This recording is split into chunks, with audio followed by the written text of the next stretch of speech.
बिस्मिल्लाहिर्रहमानिर्रहीम। अस्सलाम वालेकुम वरहमतुल्लाहि वबरकातुहू।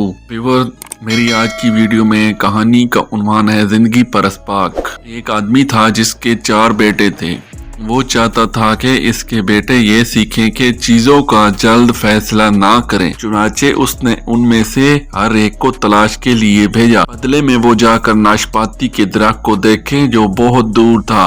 पहला बेटा सर्दियों में गया, दूसरा बेटा बहार में, तीसरा बेटा गर्मियों में और सबसे छोटा बेटा खिज़ां में। जब वो सब चले गए और वापस आए तो उसने उनको एक साथ बुलाकर बयान किया कि उन्होंने क्या देखा था। पहले बेटे ने कहा कि दरख्त बदसूरत, झुका हुआ और मुड़ा हुआ था। दूसरे बेटे ने कहा नहीं, ये सब्ज कलियों से ढकी हुई थी और वादे से भरी हुई थी। तीसरे बेटे ने इख्तिलाफ किया, उसने कहा कि ये फूलों से लदा हुआ था, कि खुशबू बहुत प्यारी थी और बहुत खूबसूरत लग रही थी। ये सबसे खूबसूरत चीज थी जो उसने कभी देखी थी। आखिरी बेटे ने उन सब से इख्तिलाफ किया, उसने कहा कि ये पका हुआ और फूलों फलों से लिपट रहा था, जिंदगी और तकमील से भरा हुआ था। उस आदमी ने फिर अपने बेटों को समझाया कि वो बिल्कुल ठीक हैं, क्योंकि उन्होंने दरख्त की जिंदगी में सिर्फ एक ही मौसम देखा था। उसने उनसे कहा कि आप किसी दरख्त या किसी शख्स का फैसला सिर्फ एक मौसम से नहीं कर सकते, और ये कि वो कौन है और उस जिंदगी से हासिल होने वाली लज्जत, सररत और मोहब्बत का अंदाजा उस वक्त ही लगाया जा सकता है जब तमाम मौसम खत्म हो चुके हैं। अगर आप सर्दियों के मौसम में हार मान लेते हैं तो आप अपने मौसम बहार के वादे, अपनी गर्मियों की खूबसूरती, अपने मौसम खिज़ा की तकमील से महरूम हो जाएंगे। एक मौसम के दर्द को बाकी सब की खुशियों को बर्बाद ना होने दे।